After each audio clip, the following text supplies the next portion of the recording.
aqui, professor Fernando Souza. Alô, alô, alô. Deixa eu ver se o microfone tá funcionando. Tá funcionando. Se tá funcionando, solta a vinheta.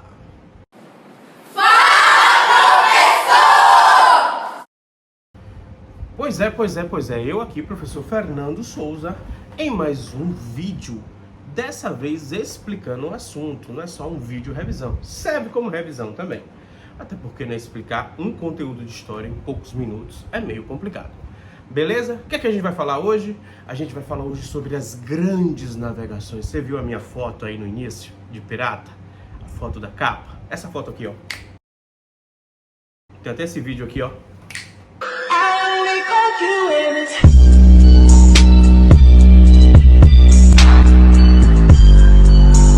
Aí um personagem que eu faço que é um pirata, o velho lobo do mar. Se você tem menos de 16 anos, infelizmente você não pode ir assistir essa peça, certo? Ela é pra 16 acima, tá bom? Quando eu tiver em cartaz, você me segue nas redes sociais aqui, que você vai lá me ver de pirata, tá bom? Mas não é sobre isso, e também é sobre isso, até porque nós vamos falar sobre os mares, vamos falar sobre a expansão marítima, vamos falar sobre as grandes navegações, o que foram as grandes navegações, professor? Hein, professor? É sobre isso que eu vou dizer. Eu já começo lhe falando uma informação importantíssima. Essa informação é tão importante, que eu nem vou lhe falar com essa câmera aqui. Eu vou falar com essa aqui, ó. Vou lhe falar aqui, nesse outro ângulo aqui, com o meu escritório todo bagunçado. Por sinal, faça um pix aqui para ajudar o professor a melhorar esse escritório, comprar a luz. Uma bagunça essa aqui, gente. Ajuda o professor aí, vai. Mas essa informação que eu vou te dar é a grande consequência das expansões marítimas. Qual é a grande consequência, professor? A principal, a mais importante, a mais notável? O encontro com o continente americano. A Europa sabia da existência da África, da Ásia. Os três sabiam da existência um do outro.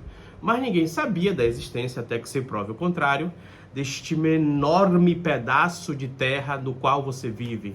É para você que não sabe, você também é americano, tá bom? Você sabe que você é americano? Eu sou americano. Só que eu sou sul-americano de Feira de Santana.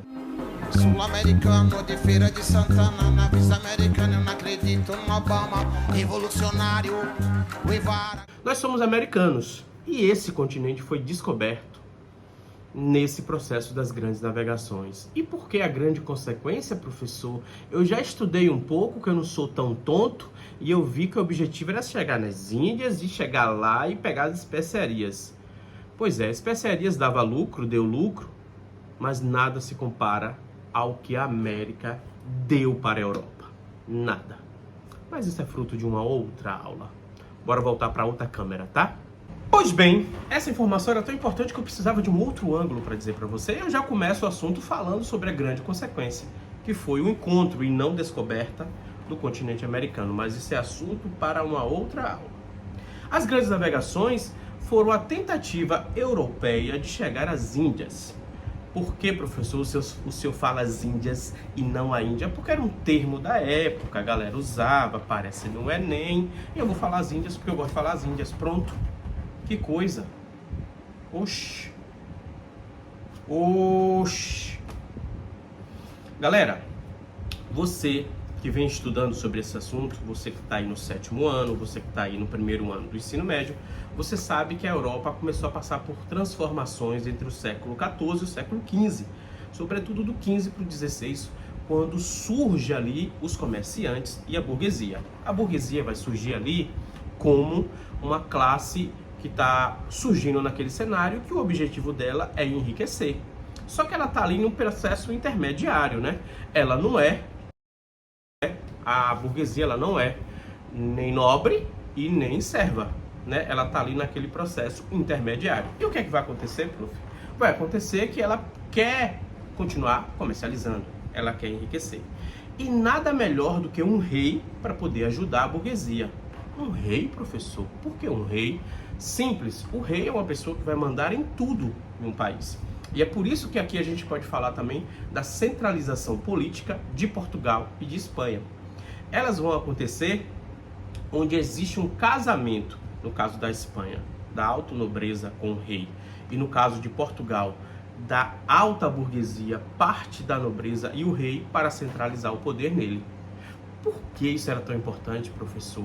Porque ter um rei era ter uma única moeda, era ter um único sistema de pesos e medidas, era ter uma única bandeira, um único hino, um único exército.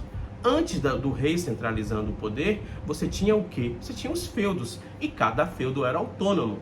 Vídeo que está aqui no canal sobre feudalismo, que você vai relembrar.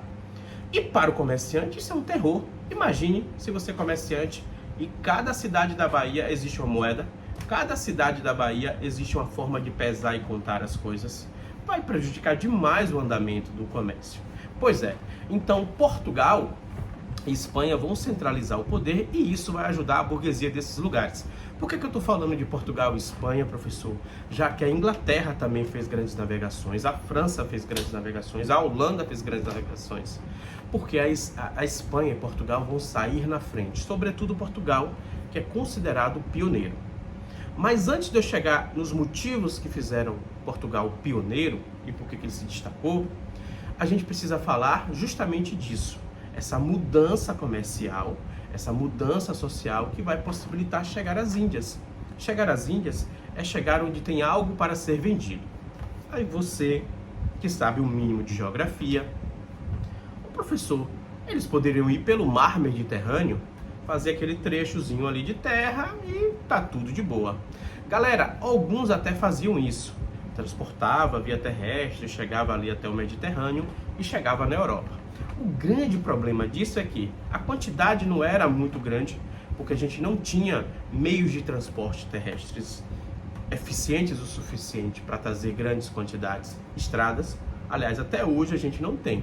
Você quer vender muito uma coisa de um país para o outro, não é por carro, muito menos por avião, é por navio, certo? Sua roupinha aí importada, seu óculos, tudo, é navio que traz, tá bom? E aí o que acontece? Acontecia isso no Mar Mediterrâneo, só que o Mar Mediterrâneo estava monopolizado. Duas cidades italianas, Gênova e Veneza, que você deve ter visto quando eu falei sobre cruzadas, elas vão monopolizar, junto com os muçulmanos, o controle ali, e os turcos otomanos, o controle ali no Mar Mediterrâneo. Portugal tem o que a ver com isso? Não vai poder participar, Espanha muito menos. Eles só tinham uma saída. E qual era a saída? Ir para as Índias via mar, via Oceano Atlântico. E o mar era desconhecido deles, professor. O mar, o Oceano Atlântico, o Pacífico, o que fosse, era desconhecido deles. Por quê, professor? Primeiro que o mar causava muito medo. Gente, o mar causa medo até hoje. Eu me pelo de medo de mar. Me pelo de medo. Se eu for pro mar, é um colete salva-vida aqui, outro colete salva-vida nas pernas e segurando mais dois. Morro de medo de mar. Não sei nadar, entendeu? Nado pedra. Já sabe como é o nado pedra? Nado pedra você entra e afunda, viu?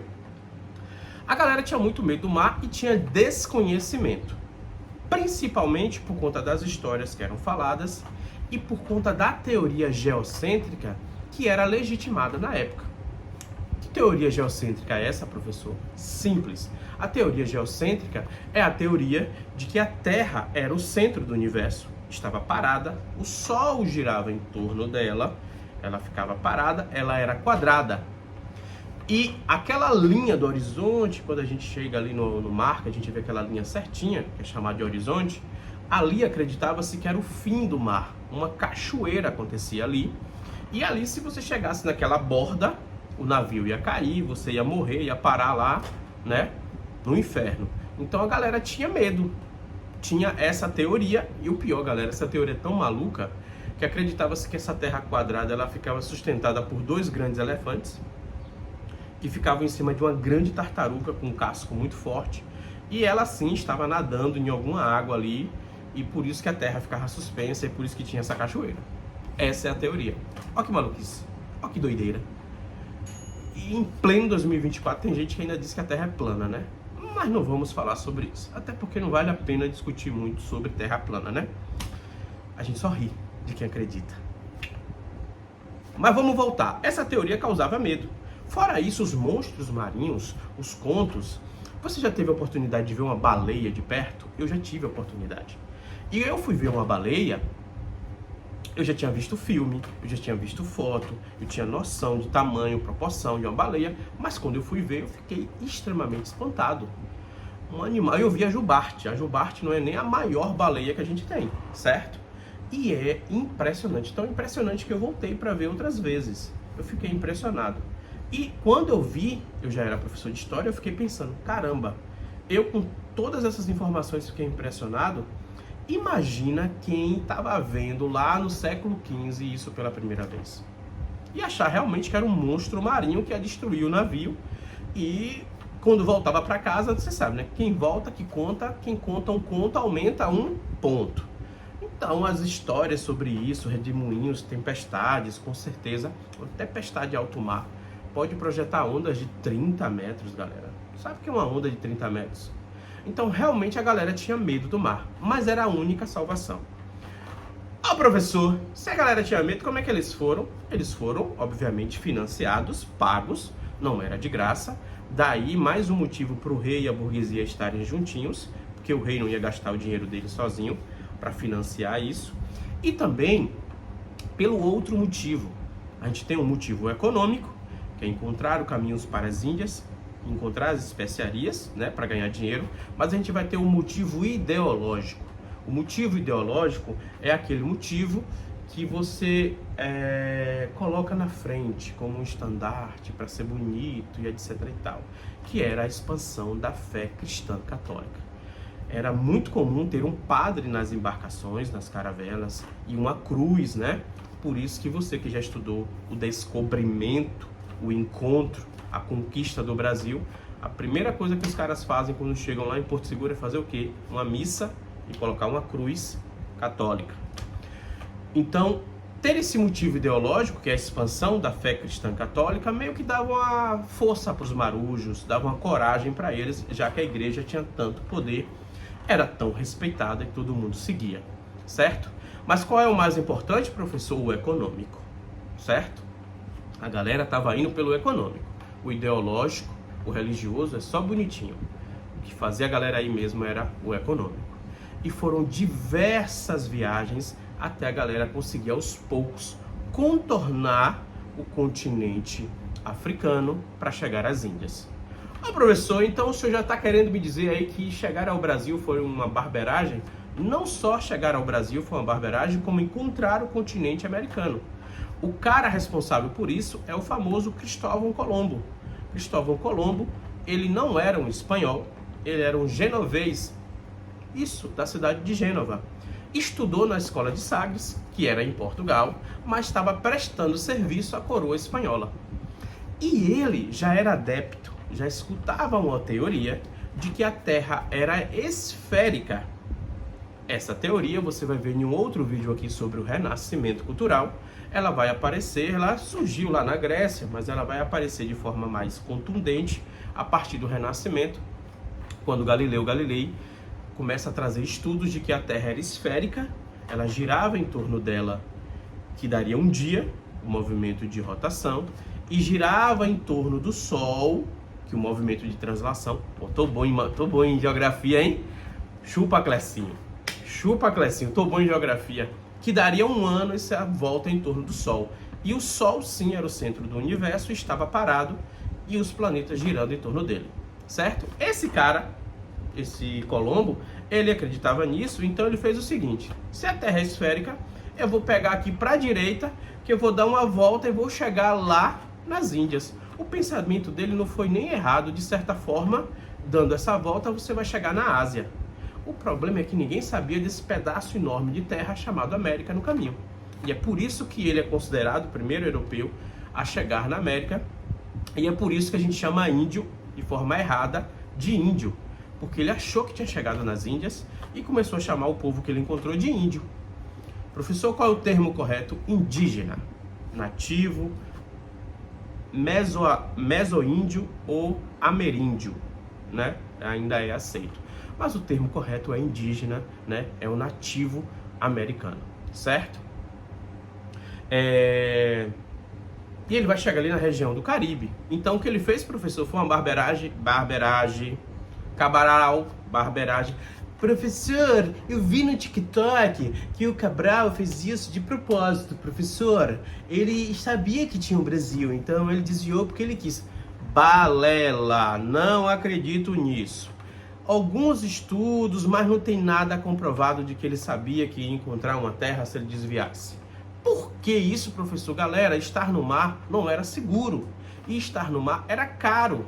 Então não tinha por que você desviar um caminho tanto para ver mais uma terrinha ali no caminho. Ah, eu sei que eu vou encontrar. Não sabia, não. Eles não tinham noção do tamanho do continente americano. Então, Cabral barberou? Sim. Eu não acredito, até que me provem o contrário, porque não é uma ciência exata. Ele barberou, certo? Então, a gente vai ter aí essas primeiras navegações. Um grande navegador, além desses dois que eu falei, vai ser o querido Vasco da Gama. Para você que odeia o Vasco e para você que gosta do Vasco, né? O símbolo do Vasco tem a ver com tudo isso? Tem, professor.